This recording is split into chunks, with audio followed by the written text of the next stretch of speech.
And so we come finally to the end of this very long series of videos on Roman history, spanning the period when Virgil was composing Aeneid. I am very appreciative of your getting through all those videos over the last 3 weeks.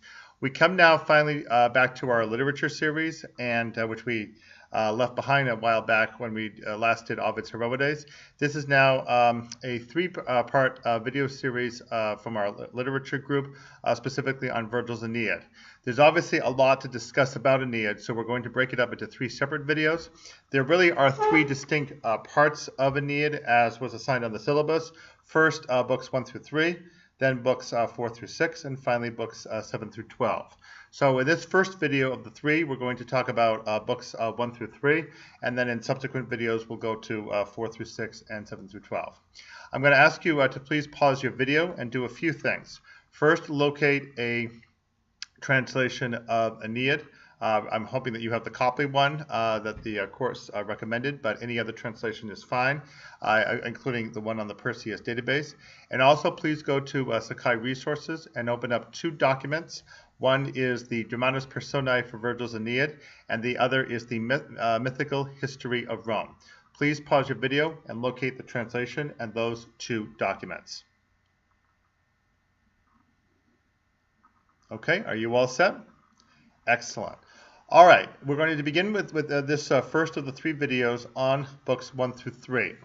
And again, as we've did with the previous videos in this series, we will simply give a relatively brief overview of what's going on in Aeneid so that you can get a better understanding of the importance of the work. Bear in mind that Virgil's Aeneid is the subject of the essay that's coming up on your midterm exam, and in fact you now are about to go and take the midterm very shortly. So you make sure that you pay attention especially to this summary because I'm going to try to highlight some of the key points about Aeneid that will matter potentially for your exam essay.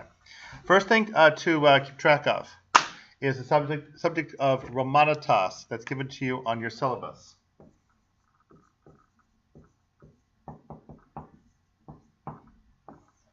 Romanitas, as defined on the syllabus, refers to the psychological effort of the Romans to justify themselves as the imperial rulers of the Mediterranean world. And there were quite a few examples of Romanitas creeping its way into the Greek and Trojan-based story narrated in Virgil's Aeneid. The main thing for you to be able to do is to be sure you can locate those examples of Romanitas because these will show places in which Virgil appears consciously to convert the Greek-Trojan-based story into a specific Roman statement of the Roman political justification for the empire that they have built over the last several centuries and which has now come into fruition in Virgil's lifetime. So the passages that eventually will be shown on your midterm exam are ones I will try to highlight in spots through this overview. So please pay attention to those and to any other places in which you see the Roman character coming through, because that will show us to what extent Virgil's Aeneid can be thought of as an original Roman work and not simply a Greek-based knockoff. That's, of course, the topic of your syllabus, of your midterm exam question, also mentioned on the syllabus with Romanitas, and that is what you want to think about seriously when you write your midterm exam essay. Okay, let's get started. Books 1 through 3, in a way, resemble the beginning of Homer's Odyssey also, because you may, if you read Homer's Odyssey, you'll discover that Odysseus, in fact, arrives to the island of Phaeacia fairly soon into the Homer's Odyssey. As a matter of fact, it takes 4 books to even meet Odysseus, and when we do meet him, he's at sea being harassed by Poseidon, the Roman god Neptune. So he eventually arrives at Phaeacia, which is north of Ithaca in Greece, and it's there in which he narrates to the king and queen the events that have transpired previously on his long, complicated journey from Troy in his effort to get home to Ithaca. Similarly, Aeneas also is driven by a storm to Carthage, and he too, at a banquet, will narrate the course of events in his journey to Queen Dido of Carthage. So book 1 is about his actual arrival to Carthage. This is engineered by his nemesis, Queen Juno, because of her interest in preventing the foundation of Rome, because she wants to protect her pet city of Carthage. And also, of course, she has animosity toward Aeneas because he's a former Trojan, and she hates all Trojans due to the judgment of Paris, which, of course, was the original motivation for the Trojan War. So Aeneas is driven ashore by the winds stirred up by Juno and by the wind god Aeolus to Carthage.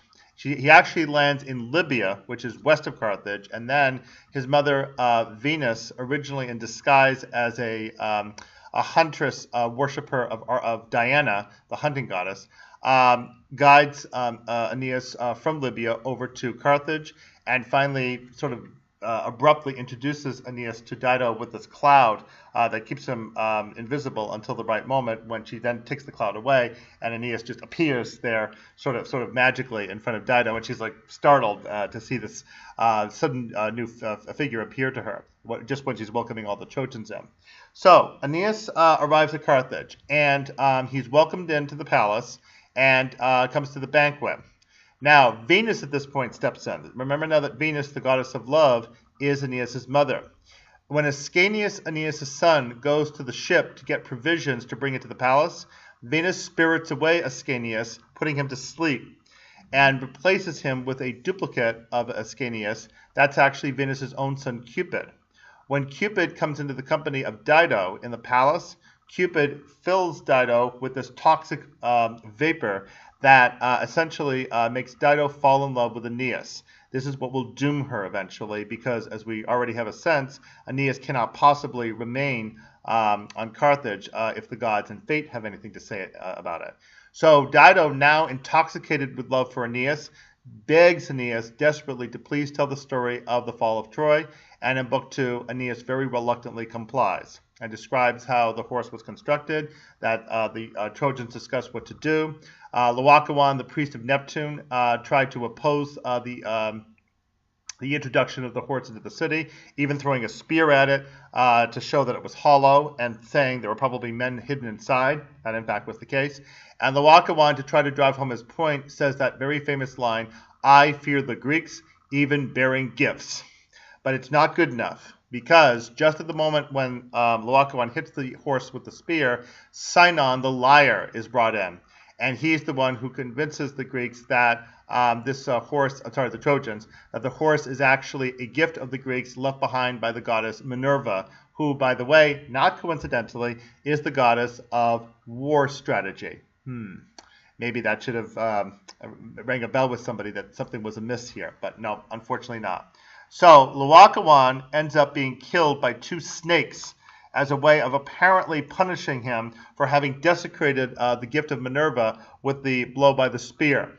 As a result, the Trojans decide to bring this large wooden horse into the city, breaking their walls, of course, in the process.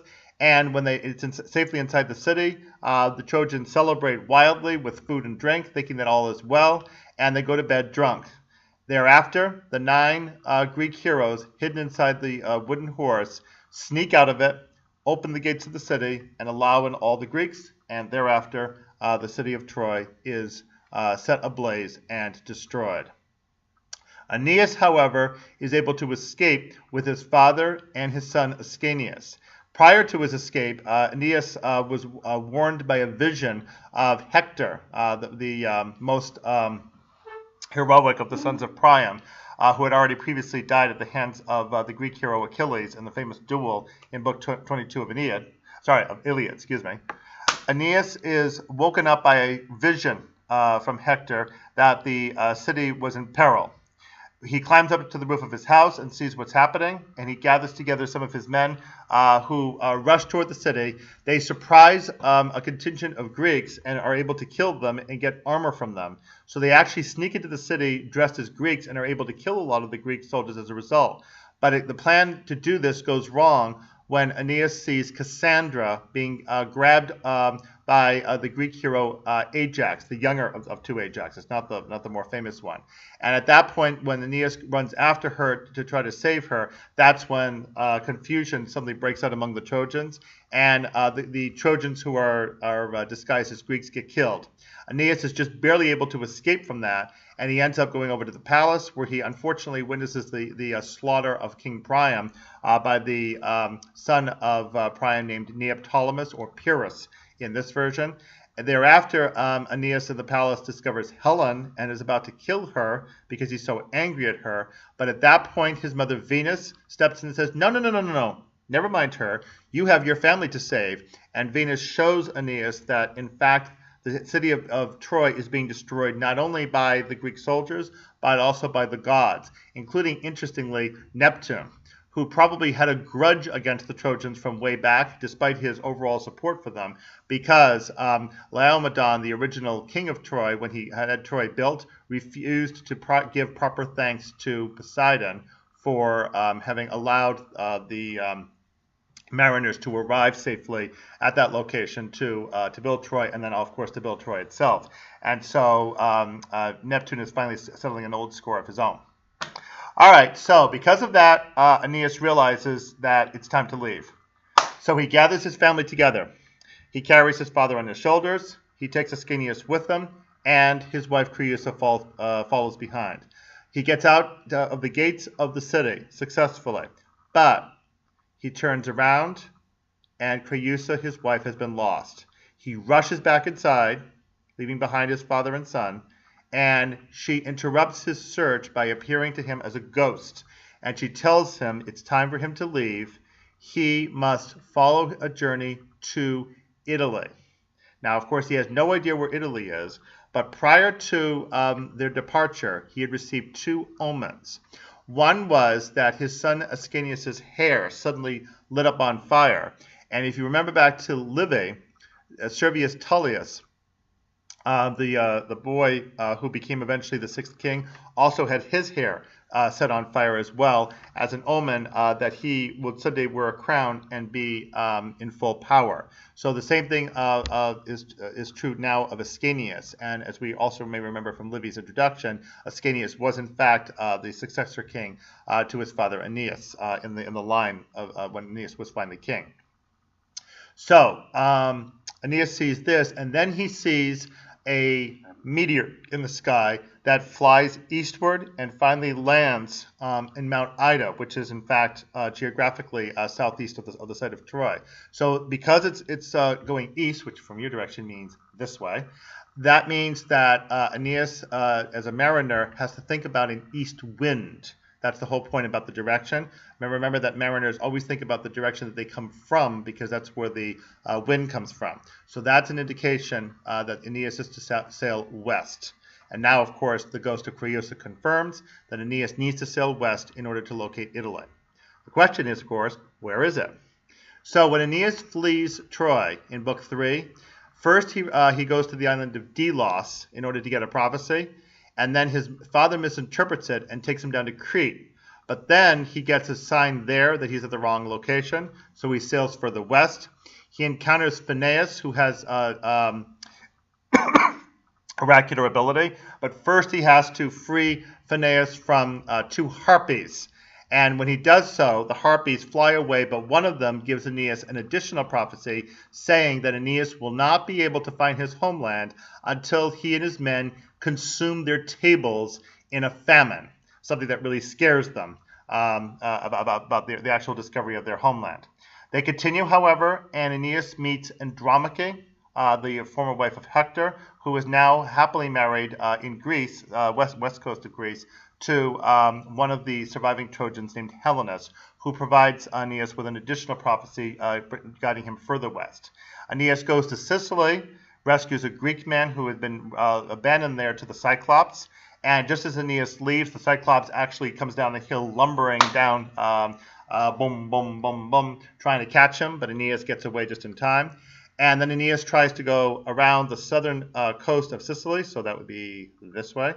And it's as he's doing that his father Anchises dies and right after the death of his father Anchises, Aeneas, setting sail again, gets blown ashore to Carthage. And that's what concludes Book 3. So we will leave a description of the other books for the next videos. Just a few highlights here to mention about books 1 through 3. First of all, you must note a lot of Roman character in these first 3 books. When Venus gets desperate about what's going on with Aeneas, she prays to Zeus in Book 1, to Jupiter, in fact, her father, that Jupiter allow Aeneas to be left in peace, safe passage, and Jupiter reassures her that Aeneas is in fact fated to arrive successfully at Italy and found the colony that will in fact produce Rome. So when doing this, Jupiter is pronouncing the fate that's, of course, already determined by the time Virgil is writing this epic poem. Jupiter determines and states the fate that determines what is going to happen to Aeneas and what will eventually happen to Rome, that it will in fact rise to become a really glorious city in charge of an entire empire. So that's meant to provide solace for the desperate mother Venus. So that's one important scene to pay attention to. It's important to note also that when Aeneas arrives in Carthage itself, he actually finds a temple that was built previously by Daedalus that already at Carthage that already depicts the fall of Troy. Remarkable how fast word gets around. And this is a shrine to Juno. So Aeneas has that particular view. And then, of course, we have Dido herself. Who was going to become the wife of Aeneas temporarily until Aeneas gets pulled away. So we have, of course, in the end of Book 2, the signs that show that Aeneas, in fact, has to leave. And one last detail is that when Aeneas does actually leave Troy, he takes with him the Penates, P-E-N-A-T-E-S. The Penates are the Roman household gods. It's quite interesting to see that word used to refer to household gods being taken from Troy. Those original Trojan household gods are going to be converted into Roman ones, and effectively are at this point, because Aeneas is going to take his homeland away from the defeated Troy over to Italy in order to found the new homeland that will be, in fact, become eventually the city of Rome. So these are all hints of Romanitas, the story that is inserted into the original Greek-Trojan story about the fall of Troy. Bear in mind that Aeneas himself is, in fact, a character based on a Greek model because he appears as the son of Aphrodite in Homer's Iliad.